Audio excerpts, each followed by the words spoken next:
গরিব দর্জির তিন মেয়ের জাদুর সোনার চুল। এক সময়ের কথা, এক ছোট্ট গ্রামে এক গরিব দর্জি থাকতেন। তার তিনটি মেয়ে ছিল, সোনা, রূপা আর লতা। দর্জি দিন রাত কাপড় সেলাই করেও খুব কম টাকা পেতেন, তাই সংসার চালানো তার জন্য কঠিন ছিল। কিন্তু তার তিন মেয়ে খুবই ভালো ও পরিশ্রমী ছিল। একদিন দর্জি বনের পাশ দিয়ে হাঁটছিলেন। হঠাৎ এক জরাজীর্ণ বুড়োকে দেখতে পেলেন, যার দীর্ঘ সাদা দাড়ি আর চোখে এক অদ্ভুত আলো। বুড়ো তখন দর্জিকে বললেন, দর্জি, তোমার তিন মেয়ের জন্য আমার কাছে এক জাদুর উপহার আছে। দর্জি অবাক হয়ে বললেন, কি উপহার বাবা? বুড়ো একটি ছোট সোনার কাঁটা বের করে বললেন, এই কাঁটা দিয়ে তোমার মেয়েরা যখন চুল আঁচড়াবে, তাদের চুল থেকে সোনার সুতা ঝরবে। কিন্তু সাবধান, এই জাদু শুধু সৎ ও পরিশ্রমী মানুষের জন্যই কাজ করবে। বন্ধুরা, তোমরা যারা যারা গল্পটি দেখছো, তোমাদের নাম কমেন্টে লিখে জানাও। আমরা নেক্সট গল্প তোমাদের নাম দিয়ে বানাবো। দর্জি কাঁটা নিয়ে বাড়ি ফিরে মেয়েদের দিলেন। সোনা, রূপা আর লতা একে একে কাঁটা দিয়ে চুল আঁচড়ালো, আর তাদের চুল থেকে সত্যিই সোনার সুতা ঝরতে লাগলো।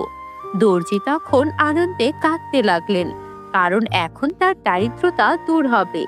কিন্তু এই খবর গিয়ে পৌঁছালো জমিদারের কাছে। জমিদার তখন দর্জির মেয়েদের ধরে নিয়ে গেল, আর সে বলল, আমাকে প্রতিদিন সোনার সুতা দাও, নইলে তোমাদের শাস্তি পেতে হবে। মেয়েরা ভয় পেয়ে গেল, কিন্তু তারা চালাকিও করলো। লতা বলল, ঠিক আছে, কিন্তু আমাদের চুল আঁচড়ানোর সময় কেউ দেখতে পারবে না। যদি এমনটাই হয়, তাহলে আমি আপনাকে যা চাচ্ছেন তাই দেব। জমিদারও রাজি হয়ে গেল। বন্ধুরা, গল্পটি যারা যারা দেখছো, তোমাদের নাম কমেন্টে লিখে জানাও। আমরা পরবর্তী গল্প তোমাদের নাম দিয়ে বানাবো। আর পরবর্তী গল্প দেখতে আমাদের চ্যানেলটিকে এখনই সাবস্ক্রাইব করে রাখো। পরদিন মেয়েরা কাঁটা দিয়ে চুল আঁচড়ালো, কিন্তু জমিদারের লোভের কারণে জাদুর শক্তি কমে গেল, আর সোনার বদলে শুধু খড়কুটো ঝরলো। জমিদার রেগে আগুন হয়ে গেল। এমনটা হওয়ার কথা ছিল না। যেখানে মাথার চুল আঁচড়ালে সোনার সুতা পরার কথা, সেখানে সামান্য খড়কুটো কেন পড়ছে জমিদার বুঝে উঠতে পারছিলেন না। এদিকে দর্জি বুড়ো জাদুকরকে ডাকলেন। বুড়ো তখন হাসতে হাসতে বলল, লোভীকে শাস্তি দিয়েছে জাদু নিজেই, আমাকে কিছু করতে হয়নি। তিনি জমিদারের প্রাসাদ থেকে মেয়েদের উদ্ধার করে আনলেন। আর এভাবেই দর্জি তার তিন মেয়ে সৎভাবে সেই সোনার সুতো বেচে সুখে দিন কাটাতে লাগলো। এদিকে জমিদার খড়কুটোর ঘটনায় অপমানিত হয়ে প্রচন্ড রেগে গেল। সে ভাবল, যে করেই হোক না কেন, তাদেরকে উচিত শিক্ষা দিয়েই ছাড়বে। ভাবলো দর্জি নিশ্চয়ই তাকে ঠকিয়েছে, তাই সে তার সৈন্যদের আদেশ দিল আবারও দর্জি ও তার মেয়েদের ধরে নিয়ে আসার জন্য, আর তাদের জাদুর রহস্য উদ্ধার করার জন্য। সৈন্যরা দর্জির ঘরে গিয়ে হানা দিল, কিন্তু সেখানে কাউকেই পেল না। দর্জি ও তার মেয়েরা গোপনে গ্রামের বাইরে এক পুরনো বটগাছের নিচে লুকিয়েছিল, যেখানে সেই রহস্যময় বুড়ো তাদেরকে সাহায্য করেছিল। এদিকে সেই রহস্যময় বুড়ো জাদুকর ওদেরকে বলল, জমিদার যদি আবার তোমাদের বিরক্ত করে, তাহলে তার লোভের শাস্তি তাকে নিজেই নিতে হবে। তিনি দর্জির হাতে একটি রূপার আয়না দিলেন আর বললেন, এটি জমিদারকে দিও, কিন্তু সাবধান, এটি শুধু একবারই ব্যবহার করা যাবে। পরদিন দর্জি সাহস করে জমিদারের প্রাসাদে গেলেন। তিনি বললেন, মহারাজ, আমার মেয়েদের সোনার চুলের রহস্য এই আয়নায় লুকিয়ে আছে। এটি আপনাকে দিচ্ছি, কিন্তু শর্ত হলো আপনি শুধু একবারই ব্যবহার করতে পারবেন। লোভী জমিদার আয়নাটি নিয়ে খুব খুশি হলো। সে ভাবলো, হা হা, এবার তো আমি অসীম সোনা পাবো, অনেক অনেক সোনা। কিন্তু যখন সে আয়নায় নিজের মুখ দেখলো, তখন আয়না থেকে একটি অদ্ভুত আলো বেরিয়ে তার সমস্ত সোনা ও ধন দৌলতকে পাথরে পরিণত করে দিল। জমিদার চিৎকার করে বলতে লাগলো, এ কি হলো? আমার সব সম্পদ নষ্ট হয়ে গেল। না, এটা হতে পারে না। আমার সব সম্পদ এভাবে নষ্ট হতে পারে না। তখনই আয়না থেকে জাদুকরের কণ্ঠ ভেসে এলো, লোভের মূল্য এটাই। তুমি যদি দর্জি আর তার মেয়েদের শান্তিতে থাকতে দিতে, তাহলে আজও তুমি আগের মতোই ধনী থাকতে। কিন্তু তুমি তোমার ওই লোভের কারণেই সব হারিয়েছো। জমিদার এবার বুঝতে পারলো যে লোভের কারণে সে সবটা হারিয়েছে। তাই সে আর এক মুহূর্তও দেরি করলো না, দর্জির কাছে ক্ষমা চাইতে চলে গেল। আর দর্জির কাছে প্রতিজ্ঞাও করলো যে সে আর কখনো গরিবদের উপর অত্যাচার করবে না। এদিকে দর্জি ও তার 3 মেয়ে আবারও তাদের ছোট্ট ঘরে ফিরে এলো। জাদুকর তাদের আশীর্বাদ দিয়ে বললেন, এখন থেকে তোমাদের সোনার চুলের জাদু সত্যিকারের ভালো কাজেই লাগবে। মেয়েরা গ্রামের গরিবদের জন্য সোনার সুতা বিলাতে লাগলো, আর দর্জির শিলের কাজও জমে উঠলো। সারা গ্রামে যেন সুখ শান্তি ফিরে এলো। এরপর জমিদারকে সুস্থ করে দেওয়া হলো, আর জমিদার সুস্থ হয়ে হারানো সম্পদ ফিরে পেতে চাইলো, কেননা সে সুস্থ হলেও তার সব সম্পদ ধূলিসাৎ হয়ে গিয়েছিল। সে গোপনে জাদুকরকে খুঁজতে লাগলো। এদিকে দর্জির 3 মেয়ে গ্রামবাসীদের সাহায্য করছিল। সোনার সুতো দিয়ে অনাথ শিশুদের পোশাক বানিয়ে দেওয়া, বিধবাদের ঘর মেরামত করা, এমন সব কাজই ওরা করছিল। এক রাতে জাদুকর হঠাৎ দর্জির ঘরে দেখা দিলেন। তিনি বললেন, জমিদার আবার ষড়যন্ত্র করছে, এবার তাকে শেষ চাওয়া দিতেই হবে। তিনি দর্জিকে একটি জাদুর কাঠি দিলেন, যা শুধু নিঃস্বার্থ ইচ্ছা পূরণ করে। পরদিন জমিদার সৈন্য সামন্ত নিয়ে হাজির হলো, কিন্তু দর্জি কাঠি উঠিয়ে বললেন, যার মনে লোভ আছে সে যেন আজই সব ভুলে যায়। ঝলকানি আলোর মধ্যে জমিদার ও তার সৈন্যরা সবকিছু ভুলে গেল। তারা গ্রাম ছেড়ে চলে গেল। এরপর তারা আর কখনো ফিরে আসেনি।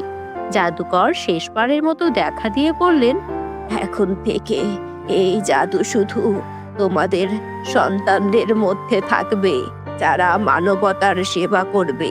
চিন্তা করো না, যখন তোমাদের আমাকে আবার দরকার হবে, আমি আবার চলে আসব।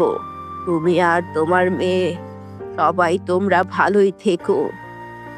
এরপর থেকে দর্জি আর তার মেয়েরা সুখে শান্তিতে দিন কাটাতে লাগলো, আর তাদের গল্প রয়ে গেল গ্রামের প্রতিটা মানুষের মুখে মুখে।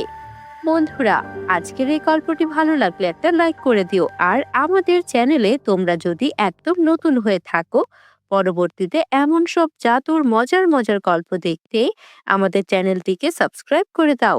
বাই বাই বন্ধুরা। জাদুর সোনার ও ঘাসের বাড়ি। এক গ্রামের নাম ছিল গন্ধগোকুলপুর। চারপাশে ধান ক্ষেত, বাঁশঝাড়, আর মাছ দিয়ে বয়ে চলে সরু নদী। এই গ্রামে ছিল 2 পরিবার, রফিক মিয়ার পরিবার আর হালিম মোল্লার পরিবার।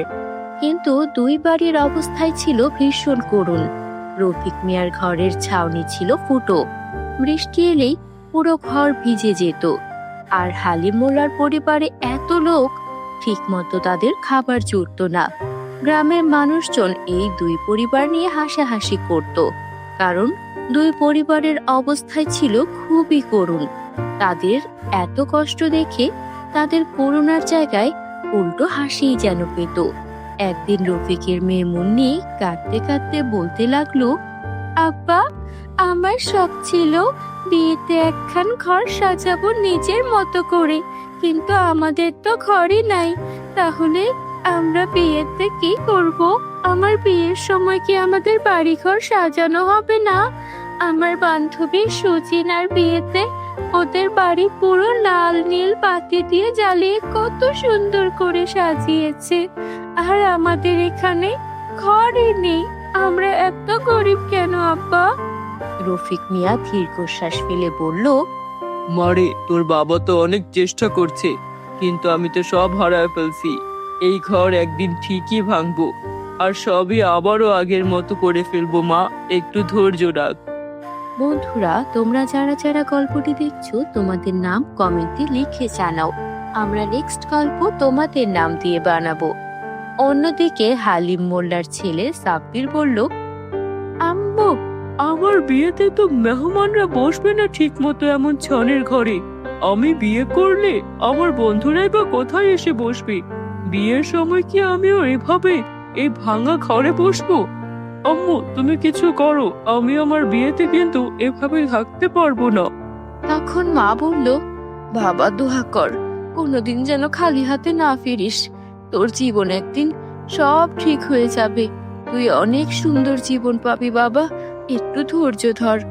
সেই রাতে হঠাৎ গন্ধগোকুল গ্রামে নেমে এলো ঝলমলে চাঁদের আলো।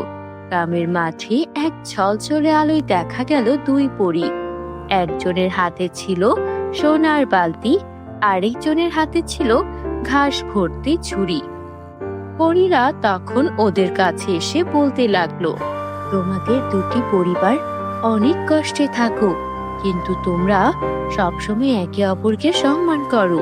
তাই তোমাদের জন্য আমার রয়েছে জাদুর উপহার। রফিক মিয়া পাবে সোনার ধুলোর বালতি, যেটা ছিটিয়ে ঘর করলেই হবে ঝলমলে সোনার ঘর।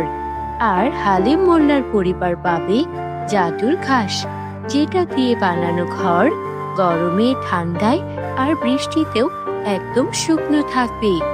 পরদিন সকালে দুই পরিবারই অবাক, সেই জিনিসগুলো উঠোনে পড়ে আছে। তারা কাজে লেগে যায়। তারা প্রথমেই সোনার বালতির ধুলো দিয়ে সোনার ঘর বানায়, আর হালিম মোল্লারা জাদুর ঘাস দিয়ে জাদুর ঘাসের বাড়ি বানায়। এদিকে তারা যখন তাদের কাজ শেষ করে এক পাশে, তখন রফিক মিয়ার বাড়িতে তৈরি হয়ে যায় চকচকে সোনার ঘর। আরেকদিকে হালিম মোল্লার বাড়িতে তৈরি হয়ে যায় হাওয়ায় দুলতে থাকা সবুজ পাতার সুন্দর ঘাসের মিষ্টি ঘর। এদিকে গ্রামের মানুষজন এটা দেখে অবাক হয়ে যায়, হঠাৎ করে তাদের জীবনে এমন পরিবর্তন এসেছে। এদিকে মুন্নি আর সাব্বিরের বিয়ে। দুই ঘর মিলেমিশে যায়। সোনার ঘর থেকে বের হয় বিয়ের শোভাযাত্রা। পুরো বাড়ি তারা সুন্দর করে সাজিয়ে ফেলে। আর ঘাসের ঘর থেকে বের হয় অনেক সুন্দর সুন্দর পোশাক, যে পোশাক পরে বিয়েতে সবাই নাচতে নাচতে বিয়ের অনুষ্ঠানে আসে। তারা দুই পরিবারই অনেক খুশি ছিল। জাদুর ঘর থেকে তারা যা চাইতো, সোনা দানা সব পেয়ে যেত। জাদুর ঘাসের ঘর থেকে যে পোশাকই চাইতো তাই চলে আসতো। তখন তারা বিয়ের আয়োজনে কোনো কমতি রাখেনি। জাদুর ঘর থেকে সোনা নিয়ে সেই সোনা বিক্রি করে গ্রামের অসহায় মানুষদেরকেও দাওয়াত দেওয়া হলো, যেন তারা সবাই অনেক মজা করে এই দিনটাতে খাবার খেতে পারে। যখন তারা বিয়ে করার জন্য বিয়ের পিঁড়িতে বসলো, তখনই ঘটলো বিপত্তি। একজন বুড়িমা এসে বলতে লাগলো, এই বিয়ে হতে পারে না, বন্ধ করো, এই বিয়ে বন্ধ করো, এই বিয়ে আমরা মানি না। এখানে ওরা পরীদের সাহায্য নিয়ে জাদুর দুই ঘর পেয়েছে। যদি ওরা জাদুর উপহার না পেত, তবে ওদের জীবনে এত আনন্দ থাকতো না। জাদুর জিনিস ব্যবহার করা যাবে না। গ্রামের মানুষজন এত বোকা নয়। তোমরা জাদুর জিনিস কেন ব্যবহার করবে? এই বিয়ে আমরা হতে দেব না, বন্ধ করো। বুড়িমার এমন কথা শুনে উপস্থিত সবাই অবাক হয়ে গেল। আর বুড়িমা তখন বলল, যতদিন না পর্যন্ত এই গ্রামের সবার বাড়ির দুঃখ ঘুচে যাচ্ছে, ততদিন এই বিয়ে হতে পারে না। তোমরা পরীর থেকে যা যা পেয়েছো তা আমাদেরকেও বিলিয়ে দাও। আমরাও একই ভাবে সুখী হতে চাই। আমার বাড়িতেও চুলা জ্বলে না, আমার বাড়িতেও ঘরের চাল দিয়ে পানি পড়ে। তোমরা আমার জন্য কি করেছো? তখন মুন্নি আর সাব্বির অনেক লজ্জিত হলো। তারা সত্যি নিজেদের কথা ভেবে বিয়ের পিঁড়িতে বসে গিয়েছিল, যেখানে পুরো গ্রামের মানুষদেরকে তাদের সাহায্য করার কথা। তখন তারা এক মুহূর্ত ভাবলো না তাদের বিয়ের কথা। তারা উঠে দাঁড়ালো। মুন্নি বলল, বুড়িমা, আমাদের ক্ষমা করে দিন। আমরা আসলে খুশিতে আত্মহারা হয়ে গিয়েছিলাম। আপনার কথা আমাদের ভাবা উচিত ছিল। আমরা গ্রামের সবার কথা ভাবতাম। তার আগে আমরা কেন বিয়েতে বসেছি? কথা দিচ্ছি, এই গ্রামে একটা মানুষও যদি দরিদ্র থাকে, তা আমরা আর বিয়ে করব না। তারপর তারা বিয়ের পিঁড়ি থেকে উঠে বসলে বুড়িমা তার রূপ পরিবর্তন করে একটা পরীর রূপ ধারণ করলো আর বলল, এটা তোমাদের পরীক্ষা ছিল যে তোমরা পরীর জাদু পেয়ে অহংকারী হয়ে গেছো কিনা। কিন্তু না, তোমরা এক মুহূর্তের জন্য অহংকারী হওনি। বৃদ্ধার কথা শুনে তোমরা রাজিও হয়ে গেছো, যেন তোমরা বিয়ে না করে গ্রামের মানুষের উপকার করতে পারো। আমি তোমাদের পুরো গ্রামের সবার বাড়ি সোনার করে দিচ্ছি, সবার বাড়ি ঘাসেরও করে দিচ্ছি, যেন তারা সবাই ভালো থাকে। তোমরা নিশ্চিন্তে বিয়ে করতে পারো। তারপর ওরা দুইজনই হাসতে লাগলো, আর হাসতে হাসতে আনন্দের সাথে সবাই মিলে আনন্দ করতে করতে ওদের বিয়েটা দিয়ে দিল। আর ওরা বিয়ের পরও গ্রামের মানুষের উপকার করতে ভুলেনি। সবাই সুখে শান্তিতে জীবন কাটাতে লাগলো। বন্ধুরা, আমাদের চ্যানেলে নতুন হলে চ্যানেলটিকে সাবস্ক্রাইব করতে ভুলো না যেন। Bye bye.